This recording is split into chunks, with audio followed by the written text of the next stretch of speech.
Namaste. Let me start this talk of surrender with a little personal anecdote. So, from 84 onwards, I had come across two books of Sri Aurobindo, The Secret of the Vedas and The Synthesis of Yoga. And obviously, they are mind blowing, awesome books.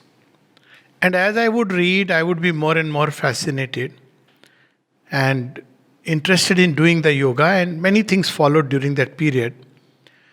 I was posted to Bikaner in one of the Air Force squadrons. And at that point, knowing my interest in Sri Aurobindo, growing interest in Sri Aurobindo, there was one wing commander, Tiwari, his brother had come, and he said, "Why don't you come and, meet him?" So I went to meet him. He had been in the ashram and translated some of Sri Aurobindo's works in Hindi.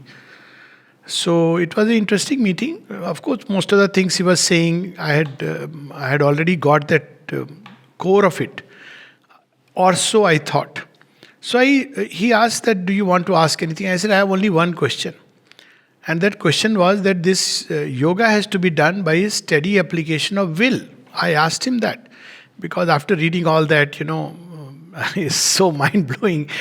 Even consecration, you have to do it with will. That's how, synthesis begins the proper way, the effort, all these things. So he remained quiet for a while. Then he said, "But Sri Aurobindo speaks primarily about surrender." I felt the ground had shaken below my feet because I had lived a life of very strong individuality, feeling that ultimately even idea of a human guru was kind of anathema for me, because how can there be a human guru? The divine is there, but all these cobwebs were there in the mind.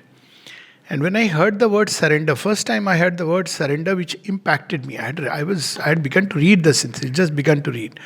But when I heard it, it impacted me very deep and started wondering what this surrender is about. Now, fortunately, that time I had already read the Gospel of Sri Ramakrishna, where he mentioned about the story of the baby monkey and the baby cat, which had gone very deep inside.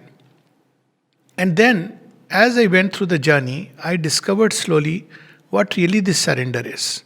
And that's what I'm going to share, because it's a very vast and wonderful subject. So there are many people who often have this misconception that, because Sri Aurobindo made that statement that our yoga begins where other yogas end. So they start trying for the silent mind. And they often come and say how to get the mind silent. After that, the yoga will begin. I said, no, the yoga begins with surrender. It moves with surrender. It ends with surrender. So silent mind comes on the way, by the way, in the process of surrender. Then when you read Sri Aurobindo's biography, and then you realize that what a mistaken idea we carry within us, that you try for silent mind. I know people, someone who said, "I've been trying for silent mind for 30 years, but only for 30 seconds I can get the silent mind."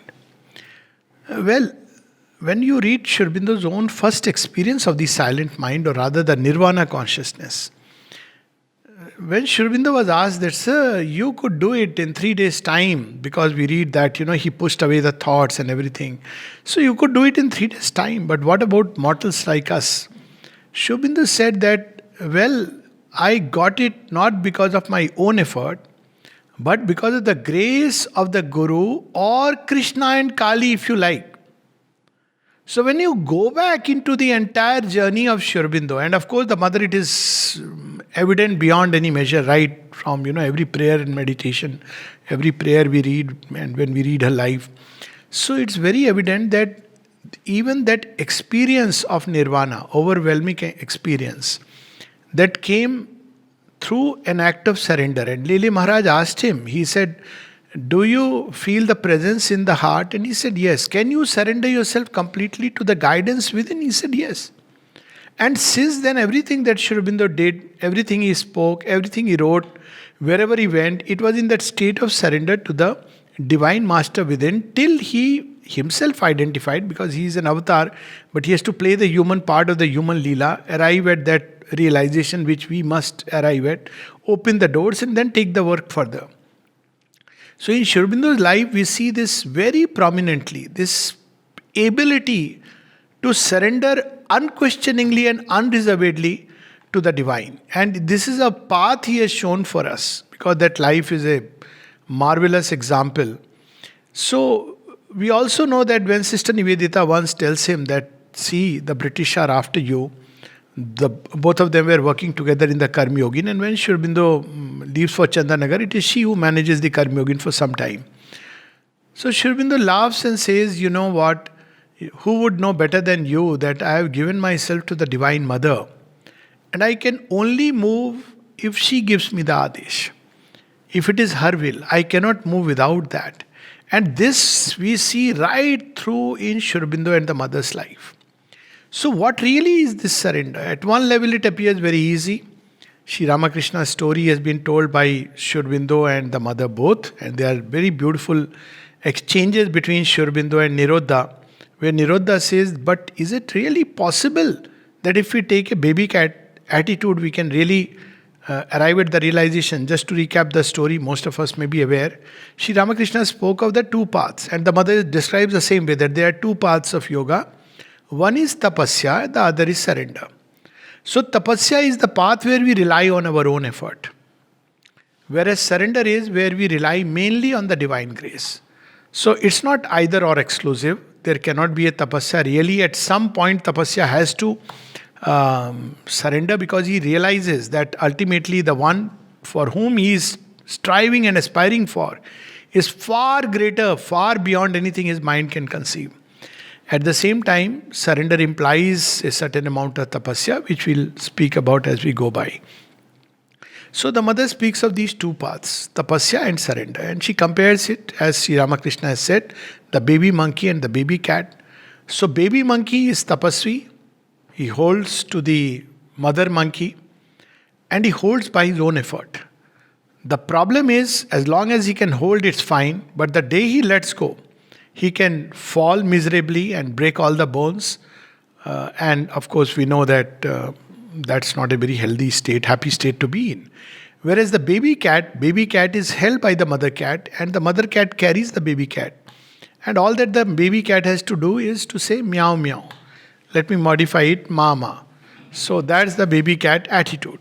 So I was speaking about the conversation between Sri Aurobindo and Nirodha. Nirodha once says, sir, are you really serious? Can it be done this way? As simple as that? He said, yes, it's as simple as that.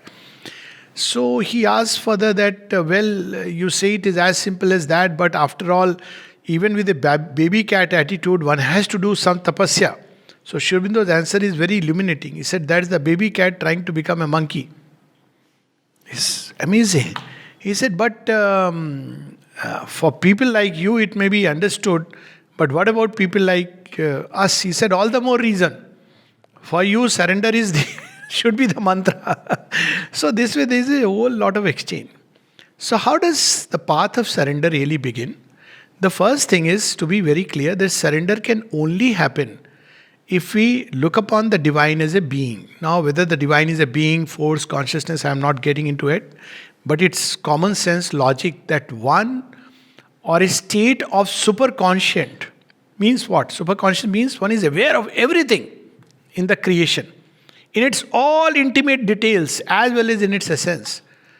Isn't it aware of itself? And the moment it is aware of itself, it's a being. It's very simple logic. People keep on, struggling whether the divine is a being. By nature, the moment you say it is a supreme power, it means it's a being, because that power is aware of itself. And how do we define being? Is a state of self-awareness. We are aware that, we exist in whatever small measure, because we have a limited consciousness. Our idea of ourself is also very limited.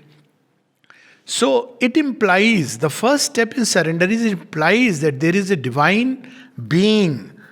And this divine being is not only there, who is sitting up there, who is judging us, but he is actively involved in this process. So first step is there is a being, and this may sound very natural for anyone, somebody endowed with bhakti, but there are people even today who say that, we have to surrender to the force. Sri Aurobindo was asked this question. He said, you cannot surrender to the force. Force is something impersonal. If you believe in divine as impersonal, there is no question of surrender. Because impersonal means he will not connect with us personally. And why he won't connect with us? Because that's the faith. The divine respects our faith. If we take it that he is impersonal and like a force, you know what? Force is force. We can take an example that let's take that there is a fire and there is somebody who is tending the fire. Now, fire is a force which can burn us. And if you step into the fire, it will burn us. But if there is somebody who is tending the force, now the moment we try to go near, he will say, hold on, wait. This is too much for you.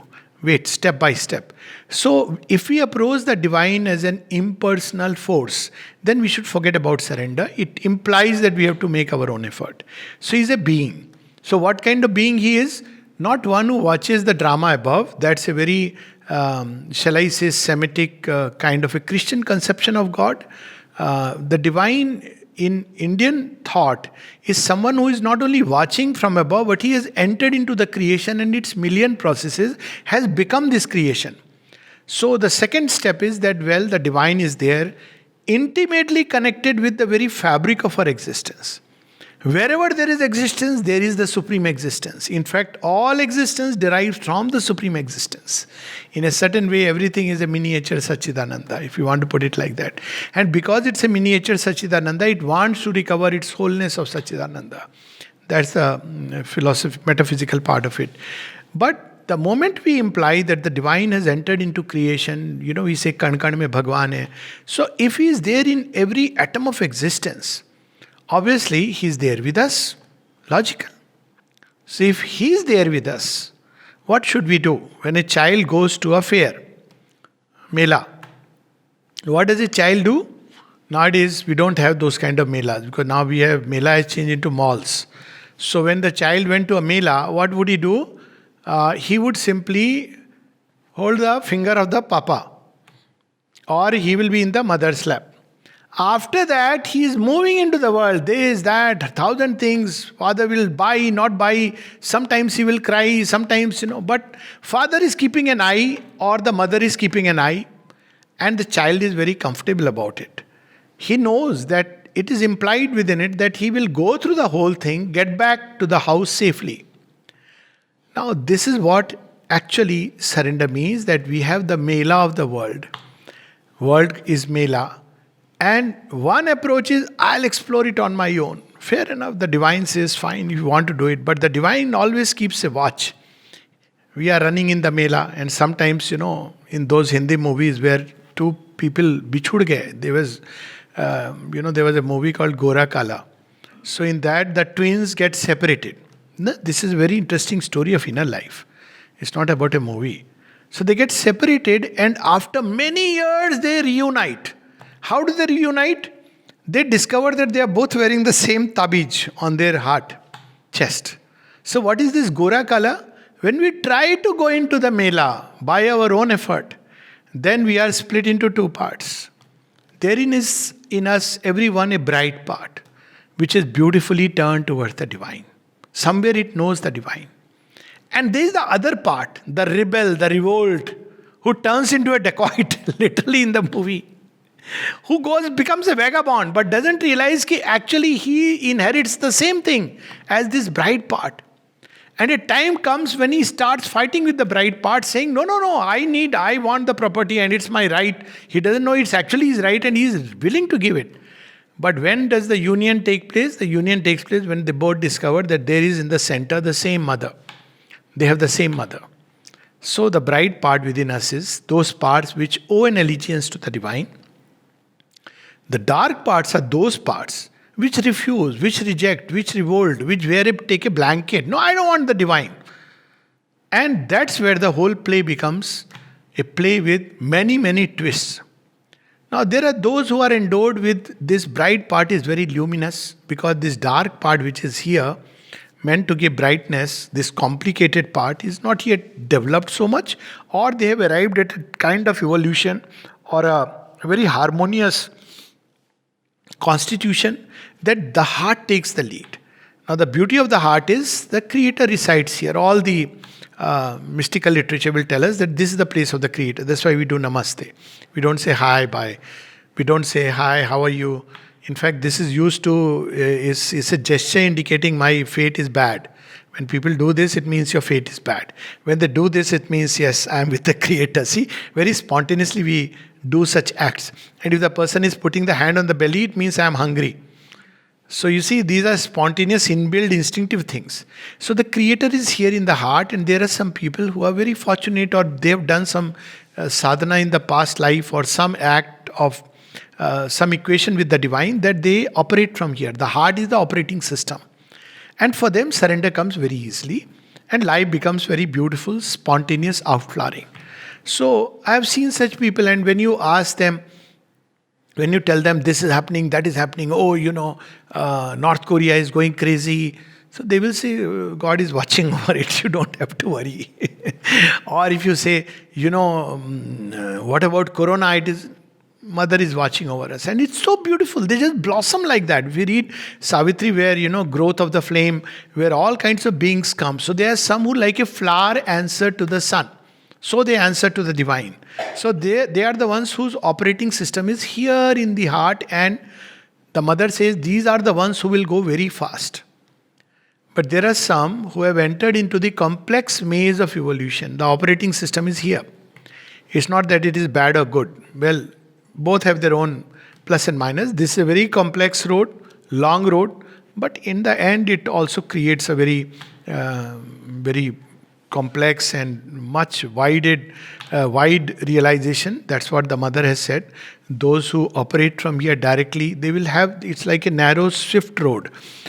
This part, they go through a long passage, but at the end, a person endowed with a tremendous intellect surrenders. Then it is something very marvelous. The realization is very, very complete and perfect. So, nevertheless, the problem is not so much for those who are here with the heart, but for those who are here with the mind. So the first step is when we recognize that the divine as the being in this yoga, because being is again still very very wide. What being? We can put our own ideas into the being. We can say he's a being who judges us with a carrot and rod. Or we can say he's a being. There are people who have painted even image of mother like that. Mother will not help you if you go your own way. This was asked to the mother. She says, it's impossible for me not to, respond to the call, to the cry. My highest attitude is unconditional grace. She herself has said. So we may again create images. Mind, creates images. That's why when somebody nowadays, there's a lot of debate going on about religion. So there is a religion which says we will not do Budparasti, matlab we will not worship idols. Whoever said. But idols are not outside, idols are here. They are images. Outside is only that image is given a form. Now this means that all images are our partial conceptions of the divine. So it is true in that sense that you have to go beyond all conceptions. Because the divine cannot be limited to our conceptions. Conceptions are a help, and same way outer idols are a help. You may break all the outer idols, but this image is the idol that one is worshipping and adoring. This idol may be very, very dangerous. So there are people who don't worship outer idols, but the idol they hold in the mind is of a God who is very intolerant, a God who will, punish you for blasphemy, a God who will, kill you if you are an infidel. So it's the same idol is inside you, us. So when the mind approaches the divine, it approaches through certain conceptions. So that's again a very difficult process. So there is a very beautiful provision in Indian thought. One is the deity, the Ishta Devta.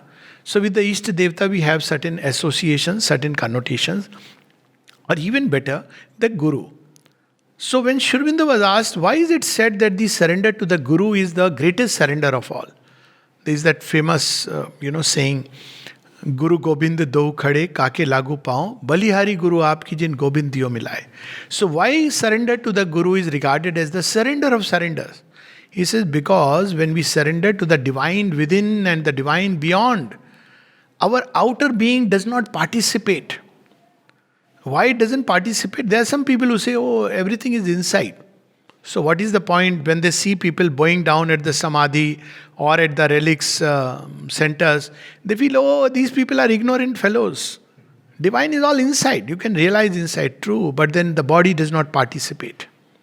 So, for the body to participate in the inner movement, the surrender to the Guru without, through a picture, photograph of the mother and Sri Aurobindo, or when they were, physically, tangibly to the very senses. That's why mother gave so many photographs. They are not just meant for, putting in the room, but because it's a very tangible presence. She put something of herself in the photograph because she knew this necessity, the outer being, and in an integral yoga where the whole being must participate, even this must participate in the process, act of surrender. So then the next is Guru.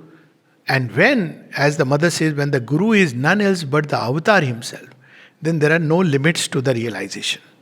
So with this we come to this yoga, that in this yoga the surrender is to the Divine Mother in her embodiment. Not even now Divine Mother as an abstraction, but the Divine Mother in her embodiment. This is another question people ask. That after all, Sri Aurobindo speaks of Divine Mother. I'm speaking of those who have not read the question answers. When he was asked that the mother you speak about is the same Divine Mother who is in a personal embodiment, and he said yes. So what is the difference? The Divine Mother in her universal form and the Divine Mother who has taken an avatar form. It is the same difference with any avatar. An avatar brings a certain special work from the unmanifest. He has brought out. He has been given the mandate to release it upon earth. He is the person through whom you will get. It's like the big president has signed out an order that okay, release this. But then who is the one who executes the order? So avatar is somebody who is given the mandate that in our case, the new creation which should be established upon earth. So if we go to the Divine Mother in that aspect, she will guide us to Mother in her embodied form. She will say that she has the mandate, go there. So very long, complicated journey we'll take. She has the mandate, so when we turn to her, then she prepares us and releases what is necessary. The second aspect of this surrender to the embodied Divine Mother is because when we go to the Divine Mother, can we imagine? We talk so casually about words like supramental. Just imagine, even to conceive the mental world, all the thoughts, all the conceptions, or leave aside just the material universe, the tremendous energy that has gone into it, and at the base of it all, there is the supramental power. So, are we really ready to even receive? Now, when we go to the Divine Mother, what does she do? She sees us. She sees how much we are ready, how much we are prepared. And then she releases homeopathic doses. And slowly, she prepares us through all the experiences till we are ready for the whole process. So this is the difference between surrender to the Divine Mother in her, and the Divine Mother in her embodied form. So there should be no ambiguity about it. It is surrender to the Divine Mother in her embodiment, as if you like to call it Mother Mira, who was born in France, to be more specific. So she is the one to whom we have to surrender. So how do we go about this surrender? With that we start the whole journey. First is, what is surrender? Surrender is a transfer of power. What does it mean? That from today, Pondicherry's 1st November transfer of power is going on. Now, this power will be transferred on to another. So right now, before the transfer takes place, all the army people, they will sit together and say, I have to transfer. That famous Dhaka, when General Niaji had to surrender. So surely he must have consulted all the people that look, we are surrounded from every side. We have no choice, but we have to surrender. And finally, after much discussion, deliberation, they would have said, okay, surrender. That's the only way. So before the surrender, there is a lot of debate, discussion goes on in different parts of the mind. Mind tries to assess, gaze, is it worthwhile? I'm going to lose my individuality. This is where the mother says there's a big problem with the Western-oriented people who, individuality is so strongly inbuilt, and I must say modern education also, that it's very difficult to conceive of surrender. Everybody wants to be independent. The way I want to live, I'll live. But God is there. Time to time He will intervene in our life. But I don't want His intervention where I don't want it. I want him to just be like a genie in the bottle, ready for my consultation. When I ask him, he will come, he will act. Beyond that, I will say tata, bye bye. He should be like the police in the film where hero is doing everything. And sometimes when the police has to come, intervene and then go away. So, well, but God has this uncanny habit. If you open the doors, you will find him slowly sitting everywhere in the house. You will open the door time to time that please come, take a little food, make it prasadam. Then, okay, sir, I have to do my business where I'm going to tell all the lies. Sir, please be out of my bedroom where I have all these nasty thoughts in my. So he'll say, okay, sir, office, please don't come. I'll just put your picture, don't come there. So he waits for some time. But remember, Duryodhana knew very well about this tendency of God to occupy the whole being. So Duryodhana says, not even a land worth one sui kanok, one needle point I will give. Because he knew, you give it to Krishna, he'll claim everything. He does not know that eventually Krishna will claim everything. Surrender, I have found, is the most logical thing to do. Who will resist the divine? I mean, it's absurd. But then there is absurdity is, this world is full of absurdities. One of them is this doubt and debate of surrender. Nevertheless, after whatever discussion, that's why Swami Vivekananda says, think, read, everything. But then there is a time when you take the decision. Till then, till one has taken this resolution of surrender, one has not really entered the path. One may have read the books, even written a lot about it, spoken about it. A real life story I know.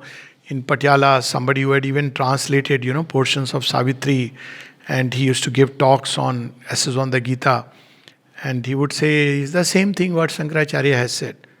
And he would take Sri Aurobindo's name without the Sri. So one day, first Kavita got little annoyed and she said, sir, please add Sri to it.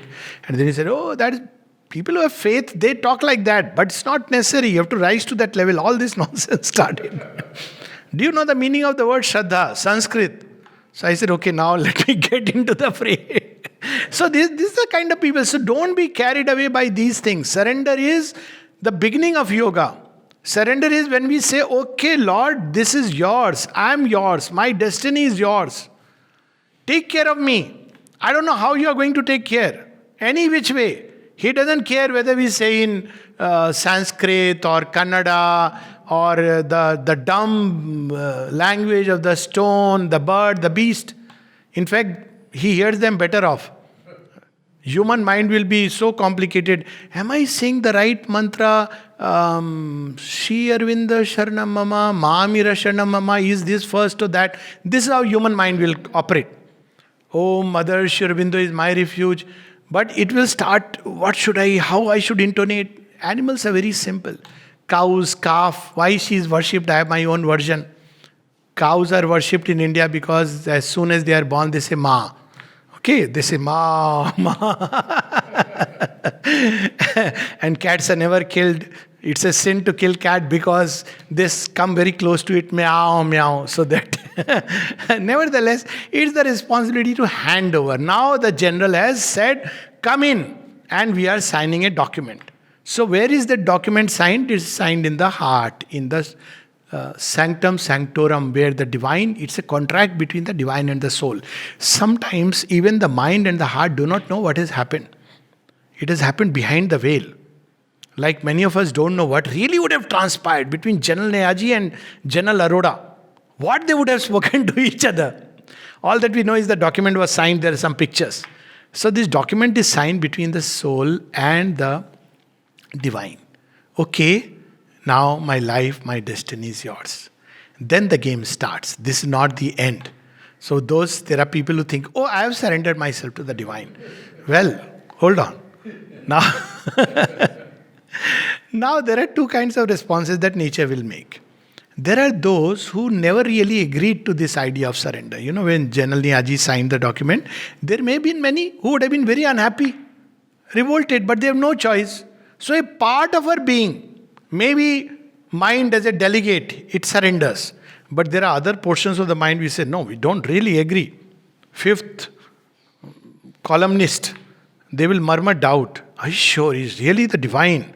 looks very much like us. Born in France. How can divine be born in France? Divine has to be born in India. Now, what are these? These are the conceptions of the mind. We have never really surrendered. So, what is meant by surrender of the mind is not that I'll become from today an unthinking creature. What it means is that all my thoughts are now given to you. Why they are given to you? So that your light can inform these thoughts. And these thoughts can become more and more luminous. That's what the mother tells us. She says true surrender aggrandizes you, but in the right sense of the word. It does not diminish us.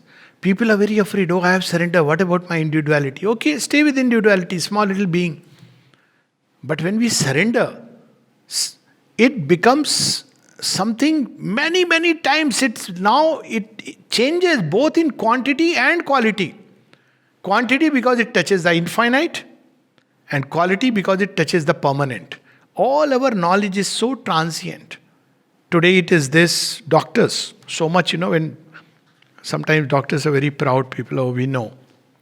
After 2 years, everything changes, okay? Nowadays, after 6 months, because the drug companies want more, money. Sometime back, it was 1 vaccine is enough, then 2 vaccines. Now it is a 3rd vaccine. Now children are to be vaccinated. This is the state of human knowledge. And we take so much pride in this. So the moment we surrender the mind, he will start informing the mind with a new vision, new understanding, new faculties, new capacities of inspiration, intuition, revelation, insights. All this will begin to develop vision, because now we have handed over the mind. What it means? It means that all my conceptions, which till date I had formed about world, myself, life and the divine, I hand over to the divine and say, now you fill my mind with all that is new, true and beautiful. Let's take an example. Even till today, there are people who, when they see a sannyasi going around in whatever dress, sorry, I am also wearing girva, but this by, not by design, default or whatever. So, you see people wearing girva, walking bare feet, sometimes sleeping on a bed of, oh, he's a great renunciate. He couldn't renounce even this little idea that you need not find the divine in this way. That torture is not the path to the divine. It was an idea, and that idea could never be surrendered. You see, there are people who carry such thoughts about the divine, and that's why one of the great difficulties, when people, even when they turn to Sri Aurobindo and the mother, oh, माँ का नाम लेने से हो जाएगा सब, they have this. Can I just call the mother, it will be done. And Sri Aurobindo says, Naam Japa has a lot of power in it. So we have these conceptions about yoga. One of the conception is of renunciation. And that renunciation means I have to leave some things outwardly, walk on the road with minimum clothes. If you are wearing a langoti, you are the greatest sannyasi. And even if you have shed that off, then you are either a lunatic or the greatest of sannyasis. This is nonsense. This means one could not surrender even an idea or conception of one is holding in the little mind. That divine who is the charioteer, the swift, he slays without stint and is full of compassion. Equally, who becomes Shiva, the great renunciate, and equally Krishna, the Dwarkadhish. That is the state in which a surrendered person begins to live. As Meera says, Karna fakiri, fir kya dil lagiri, sada magan be rehna ji. That if I have to live surrendered to the divine, doesn't matter. Today he may give me riches, I am fine. Sleeping on a, nice mattressed, buttressed mattress, whatever company I don't want to name because it's not an advertisement forum. Or tomorrow if I have to be on the floor mat, equally it is fine with me. So that means what goes with surrender is a state of equanimity. Equanimity is the sign that the surrender is deepening. Otherwise, oh, I am surrendered to the mother because everything is going well. Oh, mother is so nice, so kind. And the day suddenly you find something has gone amiss. Ma, are you really there? How could I get corona of all the people? Why? What if the divine is in a little mischievous mood and says, okay, fine. I'll open the door of Karuna through Corona. He plays. Why do we get so serious? The moment we have an illness, oh my God, faith gets shaken, everything. So with surrender, faith, trust, equanimity, they're implicit in surrender. They're not said. Often we see that 5 psychological perfections, champa flower, but they are combined. There is no surrender without aspiration. I have surrendered to the divine. So divine starts taking us in the direction where he should. And we say, but I didn't want to go in that direction. I want to be here. Then he'll say, then you have not surrendered. You see the baby cat in the mother cat will take. So aspiration. Where do I want to go in this journey? Do I want to just remain here in my little cocoon and remain a caterpillar feeding upon this universe? Or I want to be a butterfly? If I want to be a butterfly, then the path of surrender will take us through that stifling process of the cocoon. It may take us through that. We should be ready for that. And if I don't want to be a butterfly, I want to remain a caterpillar and then say I have surrendered to the divine, then divine will also wonder what I do with this fellow. So this is what we have to understand, equanimity. Then faith. What really is this faith? That regardless of anything that may happen in my life, however dark the period, face, even if death and disaster is in front, even if there is imminent catastrophe, I know that he doesn't leave me. I may not be able to see him because the clouds are there. Nature teaches us faith. When there are dense clouds, still we know sun is there behind. And if we allow the winds to blow, what is that wind? Allow life to move. Don't stagnate. Oh my God, so many clouds. I am helpless, depressed. Then the clouds will become thick. Eventually still sun will come, but they will rain, purifying rain. So in thunderstorm, in hail, when everything seems to turn topsy-turvy, surrender implies that I have the faith, that he holds my helm. As Sri Aurobindo writes in one of his poems, to R on a birthday, always the captain holds the rudder well. He does not sleep. If thou canst find the sky for spray, still the captain does not sleep. He holds the rudder well. And it's such a beautiful feeling to sleep with this idea that he holds the rudder well, he does not sleep. And to wake up with this idea that, oh, so wonderful, he has given me another day to be the charioteer of my life. So this is how surrender proceeds. In the mind, it means whatever conceptions and ideas I may have developed over the course of my life, when I come to Sri Aurobindo, I should be, and the mother, I should be ready to just let them offer and let a new light enter into the mind. But often we start discussing, debating. Just imagine somebody sitting before Sri Aurobindo and doing a Shastrarth. Sir, but according to my experience, without desire this world does not run. He will say, my child, delight is behind. But you can't perceive delight, so your delight has to degrade itself into desire, pleasure and pain. You see, that is what happened. We have these two very interesting responses that one can make. When mother came to meet Sri Aurobindo for the first time, she came along with her husband. Mother sat at the feet. That story is so symbolic.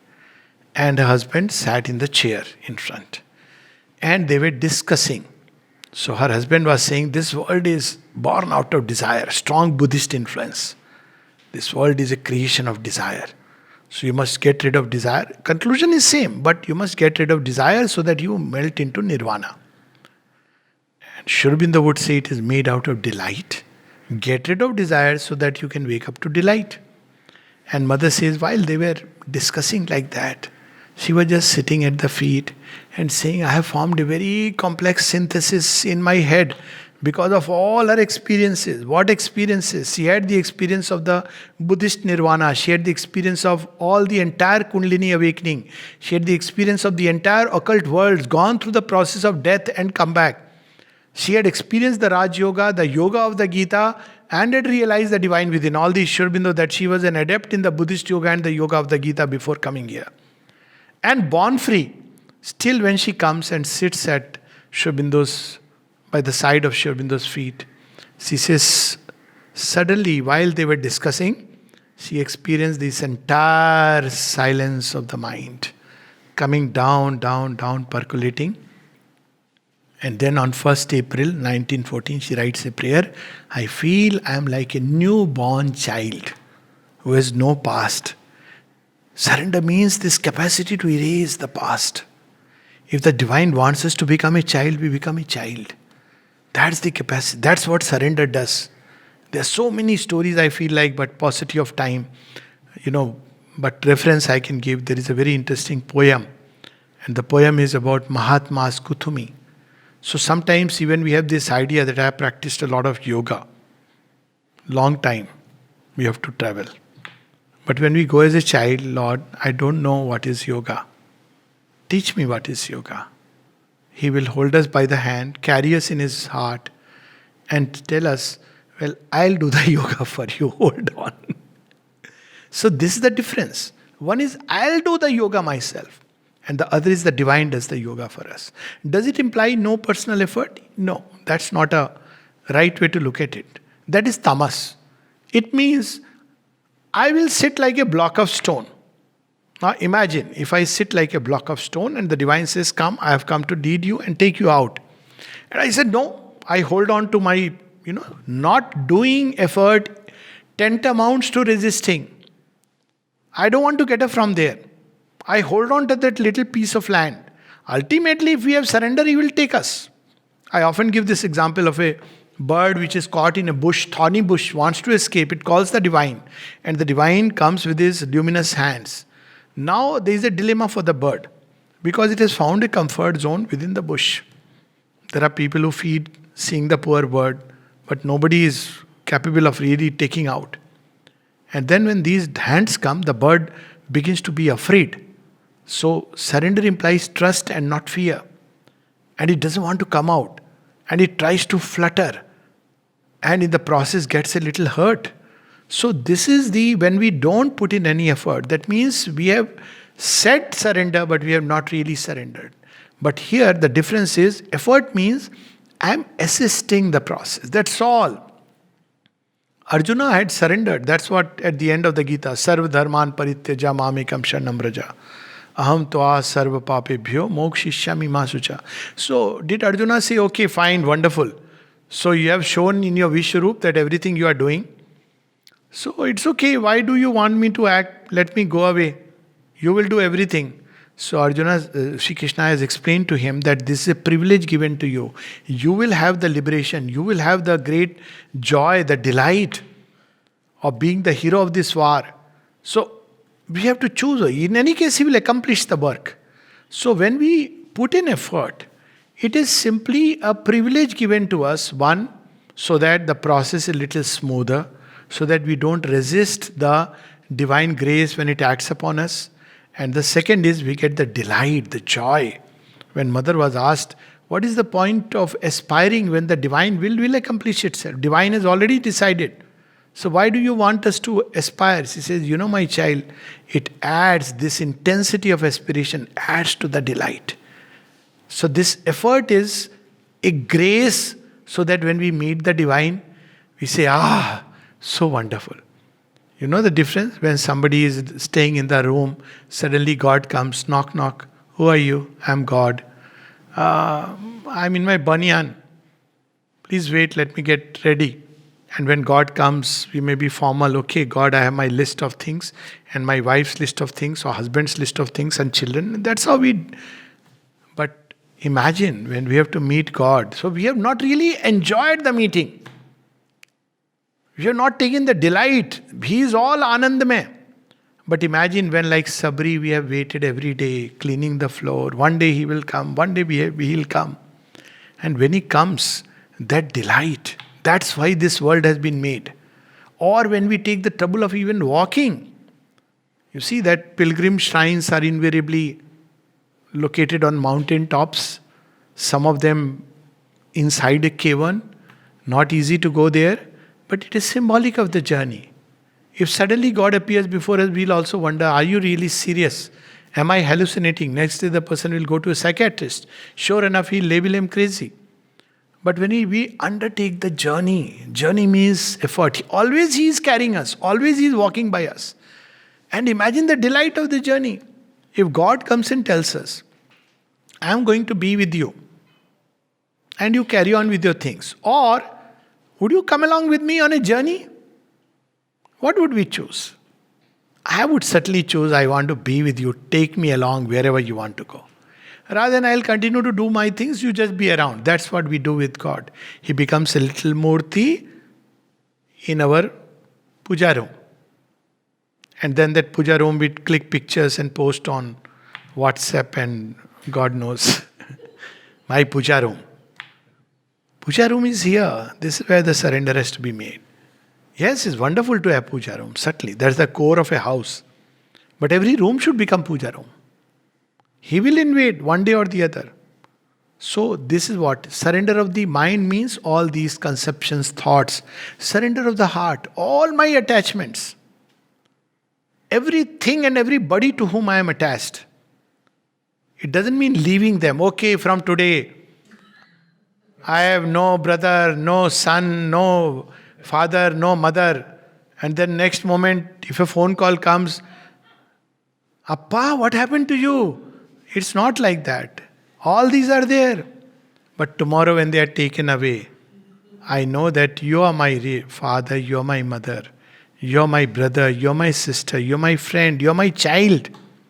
So it doesn't, that's why equanimity develops. Because we know that original relation is here. I'm playing a role here. Of a papa, of a mama, it's okay, wonderful, play the role well. Why not? See the Mahabharata, Arjuna is so surrendered. Does he say, I have heard the Gita, Yudhishthir, you didn't hear it, from today you are not my brother. It isn't, this is all, this again, that sannyasi's path. True surrender is, all my world is there with manifold relationship, but I know that I am through all these, I am connecting with the divine in manifold ways. So there is no attachment when they are taken away. We don't start grieving, oh my dear one has, मेरा सुंदर सपना टूट गया, बचपन का साथी बिछड़ गया. All this will not go with surrender. So the heart surrender is all these manifold relations, and then what happens? All emotions changed into a sacred joy. What about life? It craves for various things of desire. I want this, I want that. In the beginning, when we surrender to the divine, he says, okay. There are, in the beginning when we used to come to ashram, you think, oh, I'm missing the cholas which I get at home, Patiala. And then that day, these chola in the dining room. You say, Arey wow, mother fulfills even these small wishes. So one of the sadhaks told us, yes, in the beginning. So what happens later on?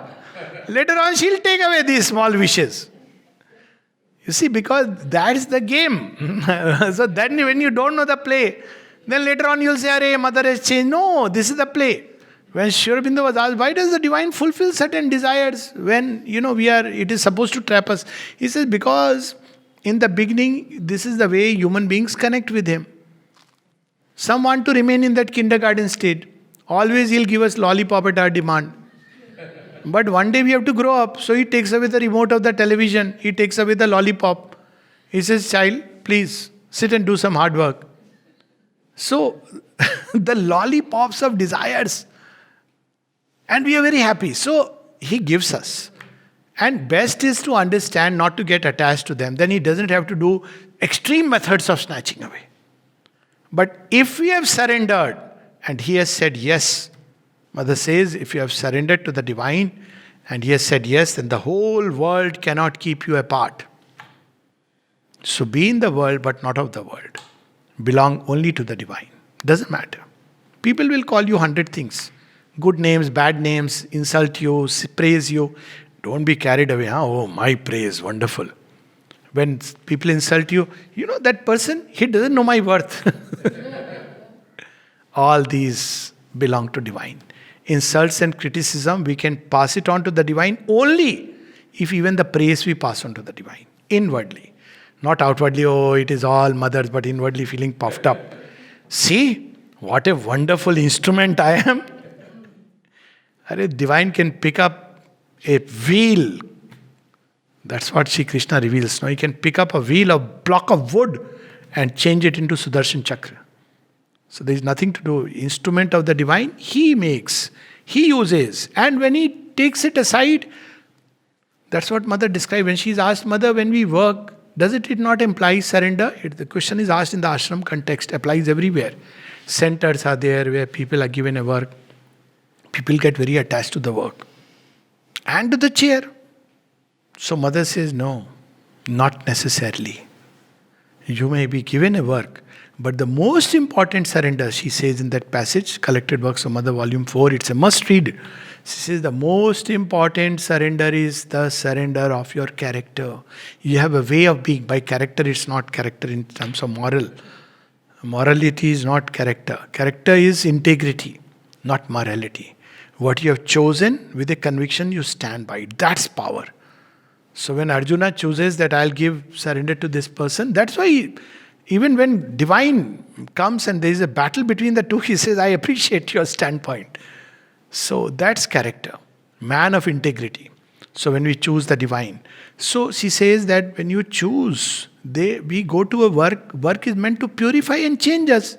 It is not that, I have my ideas about work and I'll continue to do the same way. There are people who, for instance, have worked in corporate sector. And when they start doing Mother and Sri Aurobindo's work, they want it to become another corporate organization. Same ideas. We want to make something on Sri Aurobindo, so we'll pick up somebody who is expert in this way, that way. It's not that way. We take it that, look here, this work has been given to me as a means of change. And be grateful. So, we have a way of doing things, we have a way of looking at things that will be challenged endlessly. Ask anybody actively working in a center or ask anybody working in the ashram. And they will tell you we are challenged every day. People think that, life is very wonderful. It is. But it's also very challenging. People will say, what kind of challenge you people face? I'll tell them a very simple example. Outside when you're working, you don't like your boss. You can change your, organization. Here, if we don't like our boss, we have to live with the person all of our life. Isn't it?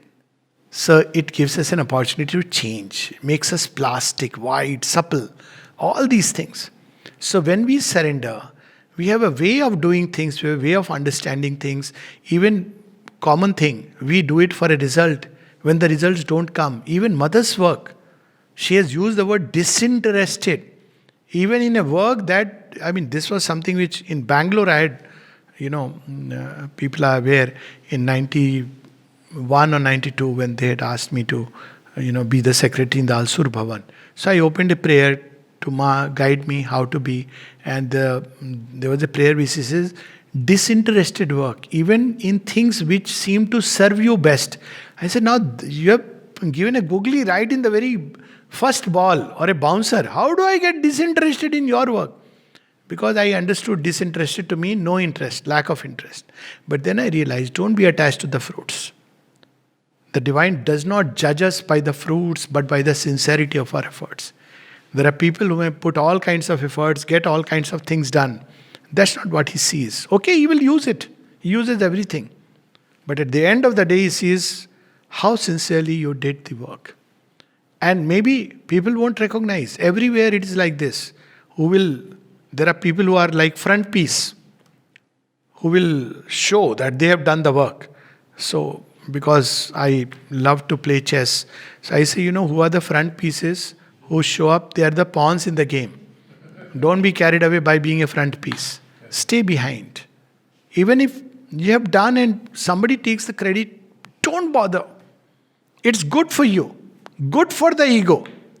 But somebody who's taking the credit doesn't realize that while it may be, seemingly very nice to the desired self, it's like a fatal poison to the soul. So, when we do work, to surrender the results to the divine.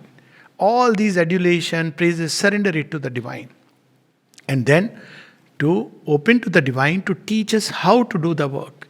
You see, I'll close with this example. In a health department, we all work.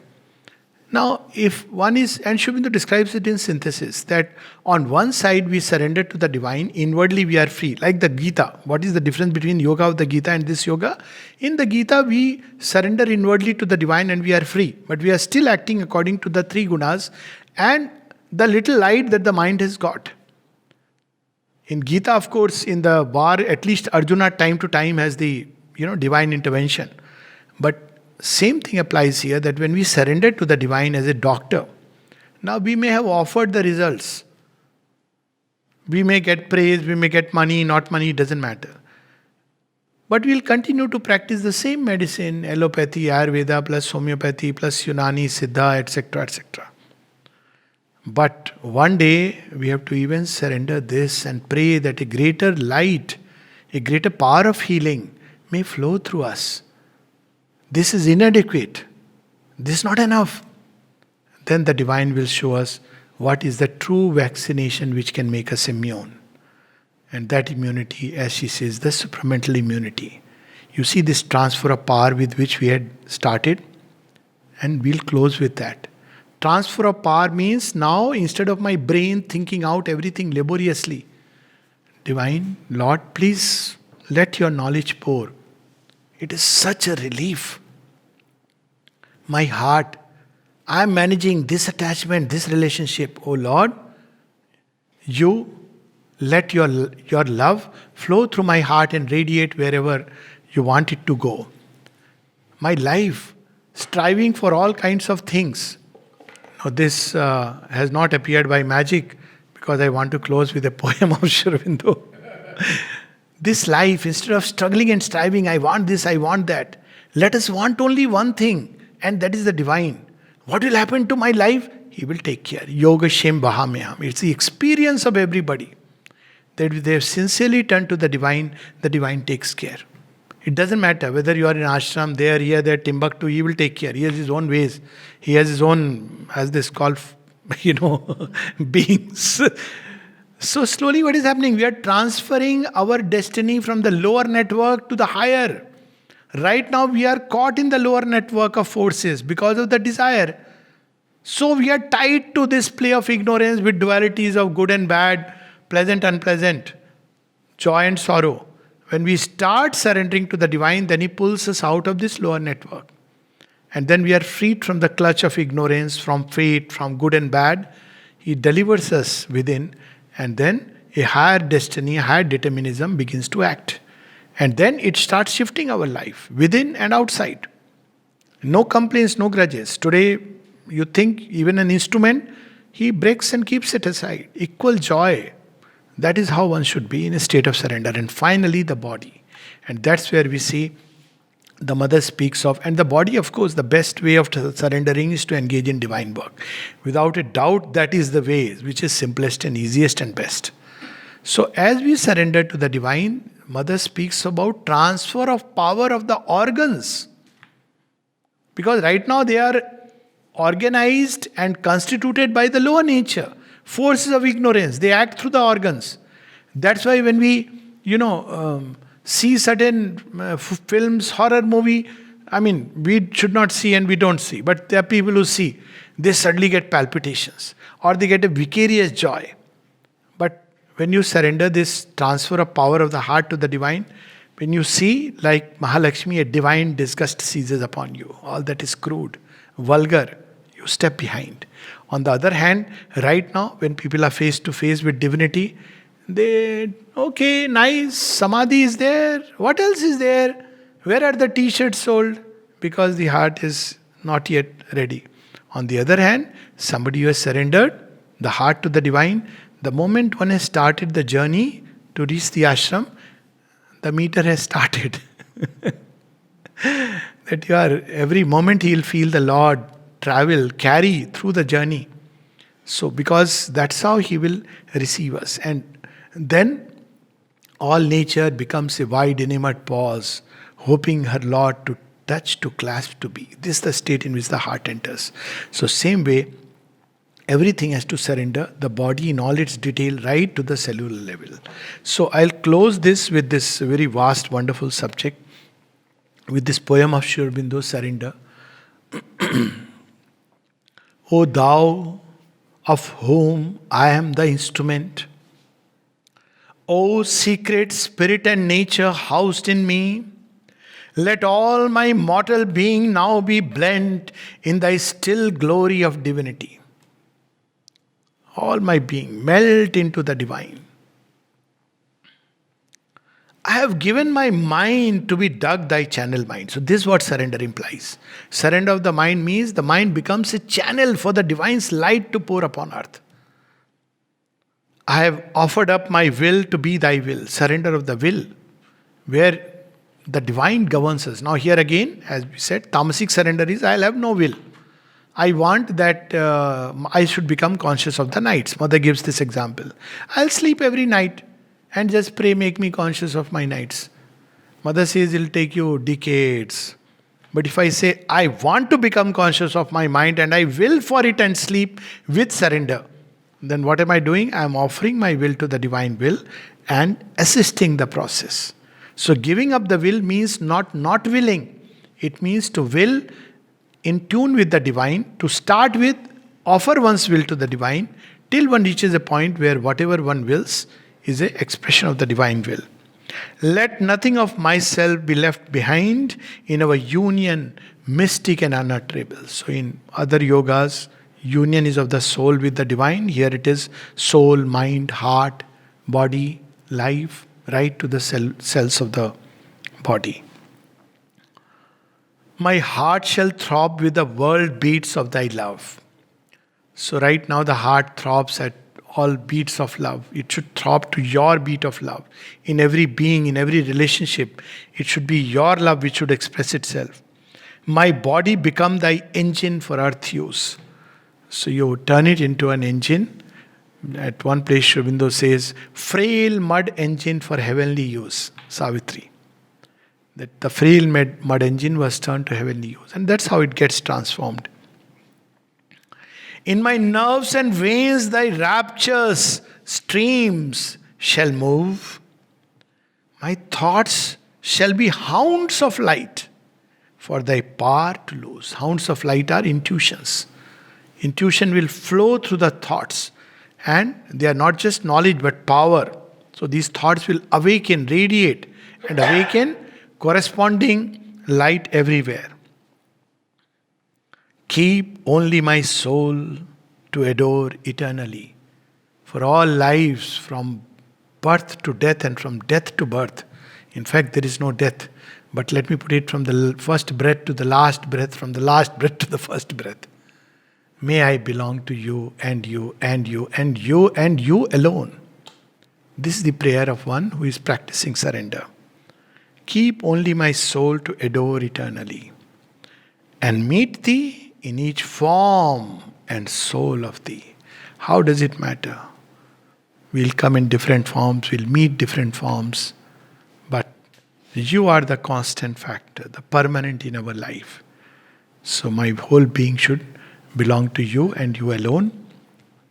As the mother said in Radha's prayer, thou whom at first sight I knew to be the Lord and Master of my being, to thee I give my all. All my thoughts, all my feelings, all my acts, all my sensations, all is thine, thine without reserve. Whether you give to me joy or sorrow, pleasure or pain, it implies this. Not like, oh, you didn't give me pleasure, you gave me pain. No surrender then. Whatever you give to me, I will receive it as your prasad. It will bring along with it the supreme felicity. Namaste. Doctor Alok ji. हाँ जी, प्रणाम। मैं doctor JP Singh Sultanpur. हाँ, नमस्ते नमस्ते नमस्ते भैया। मैं कुछ जिज्ञासा करूं? हाँ, अवश्य अवश्य। थोड़ा सा अभी आपने नियाजी के सरेंडर की बात की थी। इस समय अमृत महोत्सव जो चल रहा है 19 नवंबर से शुरू होगा। तो ऐसा कि रानी लक्ष्मीबाई का जन्मदिन है 19 नवंबर, और ये लोगों ने सुना है कि मदर लक्ष्मीबाई उनका अवतार थी। इसके बारे में रेफरेंस क्या है, क्या ये सही है? अच्छा, तो इसका रेफरेंस इस प्रकार से है कि माँ रानी लक्ष्मीबाई और माँ का क्या संबंध रहा है। तो रेफरेंस ये है कि एक बार रानी लक्ष्मीबाई पर एक फिल्म आ रही थी और माँ ने जब उसको, माँ देख रही थी जो फिल्म आती थी स्क्रीनिंग के लिए, तो mother used to be present और वो काम करती थी उस समय लोगों के अंदर। तो जो मैंने सुना है कि चंद्रदीप जी वहाँ बैठे हुए थे और माँ ने उस समय विस्पर किया। विस्पर मतलब उन्होंने कहा कि ये चीज़ें इस प्रकार से, एग्जैक्टली इस प्रकार से नहीं हुई थी। और जब उन्होंने माँ से पूछा तो she confirm that she was Rani Lakshmibai in the previous incarnation. अब वो रानी लक्ष्मीबाई उनकी विभूति थी, वुड बी मोर एक्यूरेट, क्योंकि माँ के अपने जहाँ तक रिटन वर्ड है तो उसमें क्वीन कैथरीन की बात आती है जस्ट बिफोर दिस बर्थ। लेकिन निश्चित रूप से ये स्पष्ट है कि रानी लक्ष्मीबाई जो उस कन्वर्सेशन में है कि वो उनकी विभूति थी और माँ की शक्ति उनके पीछे काम कर रही थी। लेकिन साथ ही एक और इंटरेस्टिंग घटना हुई है रानी लक्ष्मीबाई से कनेक्टेड, वो मुझे छोटे नारायण जी ने बताई। मैं रेफरेंस से बता रहा हूँ क्योंकि ये कहीं लिखी नहीं है। कई सारी चीज़ें हैं जो श्री अरविंद माता जी का जो श्रुति से आया है, जो अपने आप में बहुत अद्भुत है। तो उन्होंने बताया यहाँ पर एक आश्रम में एक लड़का था जिसका नाम था प्रहलाद। थोड़ा मानसिक रूप से थोड़ा उतना डेवलप नहीं था और वो चलता उलता था घोड़े की तरह। और माँ ने अगेन कंफर्म किया था कि ये लक्ष्मीबाई का घोड़ा है। तो केवल लक्ष्मीबाई के साथ संबंध नहीं था, इवन वो घोड़ा आया था और वो उसका पहला ह्यूमन बर्थ था। और एक दिन उसने माता जी से प्रार्थना की कि मैं एक अमेरिकन वाइफ से, एक अमेरिकन लेडी से शादी करना चाहता हूँ, और लिख करके माँ को भेजा। और माँ ने उसके कॉलम में लिखा नॉट इन दिस लाइफ। और छोटे नारायण जी ने बताया कि 2 दिन बाद ही लेफ्ट हिज बॉडी। तो अब वो रानी लक्ष्मीबाई तो विभूति थी ही, पर मेरा अपना ये मानना है कि यदि उनका घोड़ा यहाँ तक पहुँच गया तो निश्चित रूप से वो किसी न किसी रूप में यहाँ पर आश्रम में विद्यमान रही होंगी। तो दैट इज हाउ डॉक्टर साहब, अबाउट। हाँ, ये मैं बनारस में था 24 को, तो ये मैंने सुना था, ये और नियाजी वाला। तो नियाजी वाला हमारे पास किट्टू रेड्डी का रेफरेंस मिल गया, ये वाला रेफरेंस नहीं मिला था। हाँ, तो यही है इसकी ये स्टोरी। ये जो है, जैसे छोटे नारायण जी ने बताया, ये तो बात आपने कही, वो वाली बात जो कौन से सरदीप, क्या नाम बताया आपने? चंद्रदीप, चंद्रदीप जी। चंद्रदीप हाँ, ने बताया था उसको। ये हाँ, लिखा है कि ये भी बाई नहीं, ये बाय वर्ड ऑफ माउथ है। अच्छा, ये दोनों, हाँ। पहले लेकिन तो ये काफी ऑथेंटिक है नहीं क्योंकि ज्यादा ऑथेंटिक है, हाँ, ज्यादा काफी authentic। ऑथेंटिक है। बहुत बहुत शुक्रिया डॉक्टर साहब, बहुत धन्यवाद, धन्यवाद। जेपी जी, आपको भी शुक्रिया, because many people don't know this aspect of it. So hello भैया, हाँ, बोलिए मनोज जी। during 90s, हाँ। on occasion of 15th August, we were in Pondicherry and we were there in the Chandradeep ji's house. हाँ, हाँ, We were near the hotel Surya is हाँ, there, the same हाँ, building. हाँ, हाँ। This film Rani Lakshmibai was telecasted by Doordarshan on the Okay. occasion of 15th August. हाँ, And- हाँ, And I was there with some of the other members of Nagaon branch. And अच्छा, then Chandradeep ji told me to our group also that look, this is the film, and once upon a time when I was there, and then mother confirmed. so you see, so you have a double confirmation now. No, confirmation. आपकी तो सारी बातें ठीक रहती है। एक lighter note पे मैं जोड़ना चाहता हूँ हाँ, कि जब आपने बोला था कि ऑल ऑफ ए सडन अगर कभी भगवान विजिट करने के लिए आ जाए तो कोई अपनी लिस्ट निकालेगा, अपनी पत्नी की लिस्ट निकालेगा। हाँ। लेकिन अभी ट्रेंड बदल गया है, लोग सबसे पहले कहेंगे can we have a selfie please lord Krishna. Problem होगी उसमें। आपने बहुत अच्छी बात कही। अब लाइटर नोट में उसमें ऐड कर दूं, भगवान के साथ सेल्फी की केवल एक समस्या है, या तो फिल्म में केवल आप आएंगे या केवल भगवान आएंगे। no, that will be the selfie in true sense. So you are only taking your own yeah, in the selfie. true sense, yeah. Pandey ji, namaste. Namaste. I have a question. Yes, please. When the total being surrenders, will the karmic account come and obstruct that? And we may just revert back to what we were. Well, that's a good question. First of all, if we have really totally surrendered, karma does not hold true. So if we understand the way karma operates, karma is like there are several, let's look at it like this, there are several network of forces hierarchically arranged. So whatever forces we bind ourselves to, those determinisms act upon nature. So let's say, a person is living by desires, so those forces operate. And the purpose of those forces, they will give us pleasure and pain, and their eventual purpose is to, through these experiences, to give us a little nudge to go up. And behind this nudge, there will be the divine consciousness standing. This is a long process of evolution. So when we have surrendered to the divine, means we are transiting from lower network of forces to the higher network of forces. But this transition invariably takes time, because we are attracted that all the parts don't come out suddenly. There are parts which will come out, there are parts which will continue. Their feet will be inside the mud. And if the divine applies the complete force, we can get dislocated. Imagine that tremendous power pulling us. And we hold, that's how the mother says, if you have one hand with the divine, the other hand with the world. Imagine what a situation will be. Dushashan ki bhuja ukhadi, that will be the state. So that's why the divine slowly, gently pulls us out. Now what happens to such a man who has surrendered to the divine, I won't use the word total, but who falls back into the network? He will not fall back alone. Now he falls back with the divine mother. See, this is described beautifully in Savitri. When he describes about this fall, which is inevitable, fall in the sense that up and down of the movement of the yoga, and then he says, this too the supreme diplomat can use. He turns our fall a means to greater rise. And then he explains that, why this happens, because he has to come even into our darker parts. And he will come when we say, when divine comes into our house, I'm giving that example of mother actually walking into a department. People, came to know mother is coming. So they had dumped all the, things inside a cupboard. That, it will look very neat. This is what is karma about, subconscious nature. So then she went straight and opened the cupboard and everything fell out. And people asked her that, how did you know? She said, because they were crying. They were saying, look here, look here, look here. So what really is karma? Our unfinished curves of energy, which we have let loose. And those experiences are not yet over. And sometimes it's not necessary to have that experience. They can be done subjectively. But sometimes, for whatever, deeper reason, one enters back into that state. But now it is not alone, because one has surrendered the destiny to the divine. So divine will come. And one has to just keep referring. And he will not only pull us out, but we will gain through that process. And the realization will be much more complete and enriching. So this is the process. As to karma, that traditionally it is understood, Mother has said very clearly that, the grace can completely annul the karma. For that, we don't even need a surrender. She says, even an aspiration and sometimes just faith is enough. She says, my child, I have heard these karma stories. She would say like this, oh, these karma stories. And then she said that the grace can completely annul karma. That surrender is a very, much further thing. If we just have faith, and that is enough, the divine can cancel the karmas. So yes, the fluctuations not only do happen in life of every sadhak. It's like the day and night.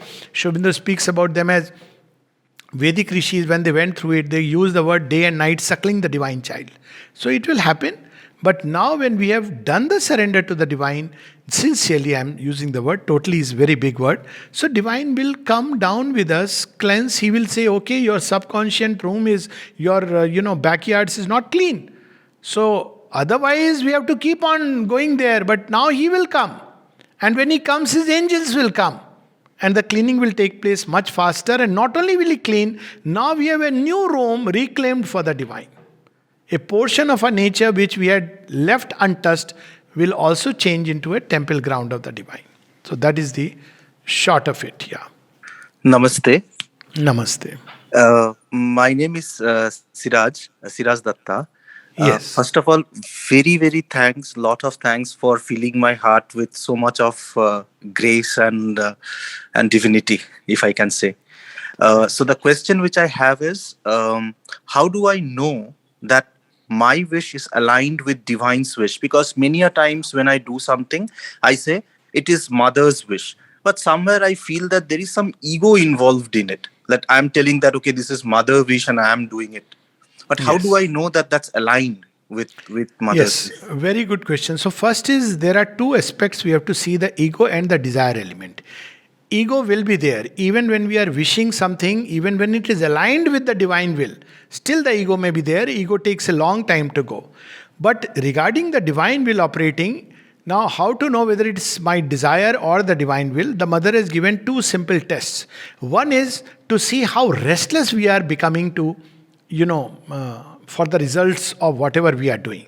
So if we are very restless, we have to learn to calm down that restlessness. All restlessness is a sign that the desire is mixed. Now I am using the word mixed because sometimes even when the divine will is operating, yet the desire gets mixed. So it's not like either desire or the divine will. Divine will can use anything, including the desires.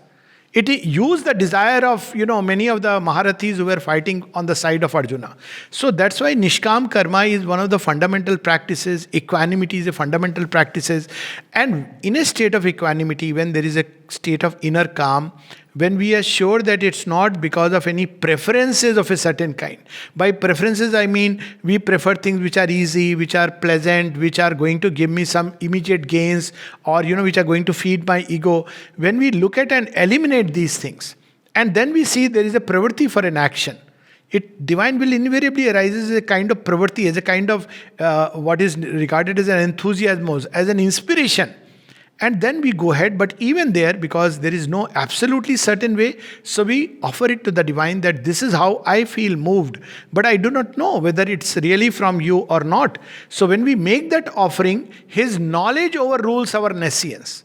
So then what happens, even if let us say that it is still the desired self, and it is not willed by the divine, he'll take us through that process, and even that will become a help in our progress. So essentially, one is to be calm, to be, to get rid of preferences. In the beginning, if there is a lot of restlessness, then we should first quieten that. Never to take a decision in a state of restlessness, in a state of depression, and that, I want a fruit which I covet. That is obviously not the divine will. Even if it is operating, it is grossly mixed with desire. So what will happen is that the result will be often a mixed fruit. And the mother has said, in fact, that very often divine will operates, but it uses the front of desire. That's the interesting part of it. So it takes the form of desire in a human being. So we have to make it quiet. And the simplest way of doing is that, I do this because I feel the urge, the inner inspiration. I offer it to you, and then we renounce the fruits that may come. So the test will be equanimity. If the fruits are to our liking or not to our liking, we don't get disturbed, we don't get overjoyous. This fundamental practice of equanimity, getting rid of preferences, that is the way to really recognizing the divine will. And as I said, invariably they will be mixed with desire. Ego is a different thing altogether, it takes long. So he will use the ego as an instrument to fulfill himself, the divine, in this creation through this personality. Yeah. Thank you. Panditji, namaskar. I am Kulkarni. Namaste. What is the state of avatari in surrender path or tapasya path? How we can consider this one? Avatari, whether he is in surrender path or in tapasya path. State of avatari. One avatara is there. Oh, divine as the avatar. Is there, avatara is there. Okay. What is the role of avatari or avatara position? Whether he is in surrender path or in tapasya path. So I'll put it in a simpler way that what is the role of the avatar? Okay, surrender is, of course, if we really want to progress, whether it's a guru, a mystic or an avatar, there is a path of surrender. But equally, there could be a guru, mystic or an avatar, and I may want to go by my own efforts. So when one wants to go by one's own efforts, one takes the instructions and follows it. It's like a handbook one carries and says, I'll do it my own way, and I don't want, anything to do with that. I mean, it's enough to get an instruction. But avatar is a very special phenomena. Avatar comes to touch matter. See, what happens with mystics and gurus and masters, they redeem our soul because they are capable of, they have realized the divine within their soul. And therefore, if we come in contact with let's say a guru, a traditional or untraditional, doesn't matter, or a mystic in the true sense, even if he is not, and yet we regard somebody as a guru, then the soul can get, through that touch, through that contact, through that angle, touch an aspect of the divine. This is one part of it. And the soul can arrive at freedom. But our matter and nature will not get redeemed. But the avatar comes to redeem not just the soul, but also nature. It is the divine descent in matter. He assumes the human nature so that human nature can go a step forward. So if we want to go a step forward, not only in the soul, but even in the nature, then the stamp of the avatar is necessary. So this is where, when we surrender to the mother, see, if we want only the mukti inside, then, there are several ways. With or without guru, with or without surrender, so many options. But if we want the transformation, or even minimum a change of nature into something beautiful, closer to something which can resemble divinity, then the mother and surrender to the mother becomes the way. So we have to make that choice. What we really want, that's where aspiration comes in. If you want only liberation, then several ways. Namaskar, namaskar. You said there is some role of tapasya in surrender. Could you please elaborate? Yeah, so tapasya means what? Tapasya it's a very good question. Thank you for asking. I was thinking I should elaborate, but it went away. So tapasya is what? Tapasya comes from the word tap. Tap means I gather things together. You see, when in a room, how does temperature increase? If there are more and more people, the room temperature will increase. If there are more and more molecules within a small container, the temperature will increase. It means to gather the scattered threads of consciousness and bring it together. That is tapasya. Meaning thereby, if my thoughts are scattered everywhere, morning I read a newspaper, all kinds of news, then watch a TV program, then go somewhere, chit chat, gossip. And then for some time I also read Mother and Sri Aurobindo. Now this is not tapasya.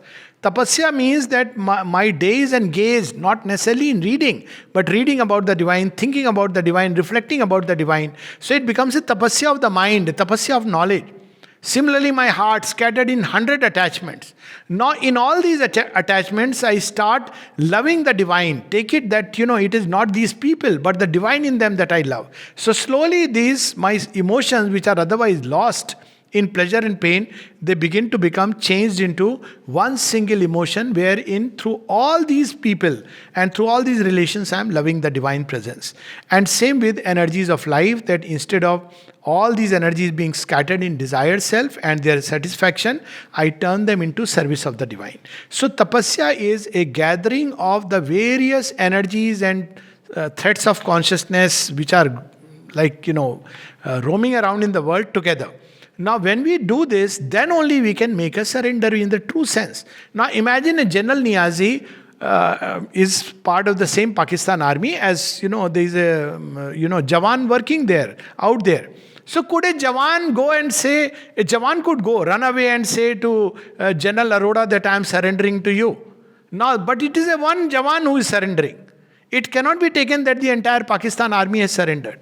Now, it is only when we have gathered our nature and become an individual that surrender really carries meaning. When we are not even an individual, then, to say that I have surrendered, but all the time our nature is running here and there. So, the tapasya is meant to build a true individuality, not the false individuality of the ego. False individuality is, I'll do what I feel like. True individuality is where everything is harmoniously synthesized around a secret central thought. Now, it is not easy. It's a long process. And the more we are able to do it, the more our surrender will become complete. It is reclaiming all those parts which are, ours, but they are lying in oblivion, where there are rebellious instinct, where there are revolting forces. So we gather them, train them, maybe by the mind, by the heart, by the will, whatever way. Teach them. They are recalcitrant parts. They will refuse to surrender. So we have to teach them. Slowly, Mother was asked that how to train them. She says, by whatever illumined part you have, we have to treat them like, children who don't want to listen. So it's very patient, long effort. So tapasya is meant to gather all these strands together, and then we make a surrender that this is what I am, a bundle of things which are good and bad. But this is in me. So people who always take this attitude that I'm a good guy, strangely they cannot surrender. Because they are not aware of things which are hidden in the darkness. All the evil is outside them and all the good is inside them. So Mother says you must first become aware of all that is in you. And then we become aware that whatever is in the world is inside me. And then we offer it to the divine that here I am, a bundle of good and bad, nice things and all kinds of tendencies. I am offering it to you. So tapasya is to bring them together and then offer. Just bringing them together does not change them. Bringing them together means now they are part of the field of awareness. And then we are trying to turn them toward the divine by consciously offering it. So that is the role of tapasya.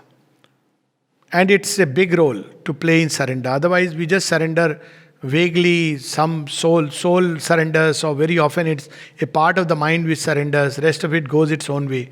So tapasya is to gather all of them and then surrender. It's like I may say that, look, I'm surrendering all my money to God. There are people. So there was a person who had, I'll tell you a real story, and which will be, who lived in the ashram, and he bought some shares. So he thought that when the shares multiply, I will give it to mother. So it started with this idea that I'm going to surrender. And then he got caught into it because the money kept increasing. Then every time, okay, if it increases so much, then I will give. Then I'll give. Then a time came when he lost his head. So the condition was so pathetic that he was in nursing home. He would say, oh, today there is idli. I don't have 10 rupees with me. How will I pay for it? So you have to tell him that, no, you don't need to pay anything. You are an ashram inmate. This is ashram nursing home. We don't charge anything. And you know how much money he had in his bank? It was 1 crore something. And where did that money go? It all went to the share market, and whatever happens, I have no clue. Why? Because he could not gather it together. It was just in his name, for his name's sake. That one day I will give it. And that one day never came. It remained locked forever. I don't know what happened to that subsequently. But it means that share market is subject to market risks.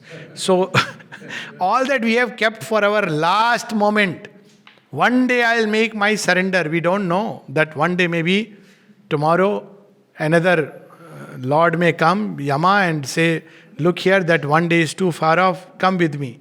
So it should be done when we are in a sane state, not wait for that insane state. So things are there in us, but we don't know them. So we must reclaim it and give it to the divine.